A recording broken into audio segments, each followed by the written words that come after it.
కార్మిక వర్గాన్ని చైతన్యపరుస్తూ అన్ని మైన్స్ పైన అన్ని డిపార్ట్మెంట్ల పైన కార్మికులు కలిసి విషయాలు చెప్పి రేపు 30వ తారీఖు నాడు కొత్తగూడెం హెడ్ ఆఫీసుని ముట్టడి చేయడం జరుగుతూ ఉంది.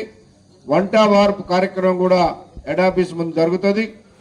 రేపు 29వ తారీఖు నాడు ఆదివారం నాడు సింగరేణి ట్రైన్లో వేలాది మందిగా కార్మికులు తరలి రావాలి. సోమవారం నాడు అంటే 30వ తారీఖు నాడు అక్కడ మరి ముట్టడి కార్యక్రమం ఏదైతే జరుగుతుందో దాన్ని జయప్రదం చేయడం ద్వారా ఈ ప్రభుత్వానికి సింగరేణి యాజమాన్యాన్ని కూడా తెలిసి రావాలని ఈ జాతా పెట్టాం. మరి ఈ జాతా ఇవాళ మీకు తెలుసు, నిన్ననే మన ఉగాది పండుగ జరుపుకున్నాం. మళ్ళీ రేపు లేదు, ఎల్లుండి రంజాన్ ఉన్నది, మళ్ళీ 4 రోజుల తర్వాత శ్రీరామనవమి ఉన్నది. కానీ ఇన్ని ఉన్నా కూడా ఎందుకు ఈ టైంలో జరుపుతున్నాం అంటే ఇప్పుడు అసెంబ్లీ జరుగుతూ ఉంది. అసెంబ్లీలో ప్రభుత్వానికి మన సింగరేణి కార్మికుల యొక్క సమస్యలు అర్థం కావాలి. ఇవాళ సింగరేణి ఎందుకు ఈ విధంగా అవుతా ఉన్నది, నిన్నటి దాకా చెప్పింది ఏంది మేనేజ్మెంటు, ఇవాళ చెప్తున్నది ఏంది. నిన్నటి దాకా సింగరేణి యాజమాన్యం ఏమన్నది, ఓహో మనకి ఇంత లాభాలు వస్తున్నాయి, అంత లాభాలు వస్తున్నాయి, 69 మిలియన్ టన్నుల బొగ్గు వచ్చింది, మనకి ఇన్ని వేల కోట్ల రూపాయల లాభాలు వచ్చినాయి అని వచ్చిన లాభాల్లో తీసుకుపోయి గవర్నమెంట్కి డిఎంటి నిధుల మీద, సిఎస్ఆర్ నిధుల మీద కోట్లాది రూపాయలు అప్పచెప్పిండు. ఇప్పుడు చైర్మన్ మారిండు, ఇంకొక ఆయన వచ్చిండు.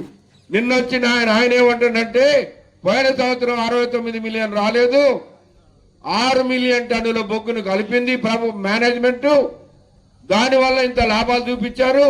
కాబట్టి ఈ సంవత్సరం ఆ 6 మిలియన్ టన్నులు ఈ సంవత్సరం లెక్కలో తీయాలి అని చెప్పేసి ఆయన కోత కోస్తా ఉండు. అంటే పోయిన సంవత్సరం మన కాశీపేట 2లో ఒక 200 టన్నులు వచ్చింది అనుకోండి, పోయిన సంవత్సరం ఏం చూపించారు, 220 టన్నులు వచ్చిందని చూపించింది.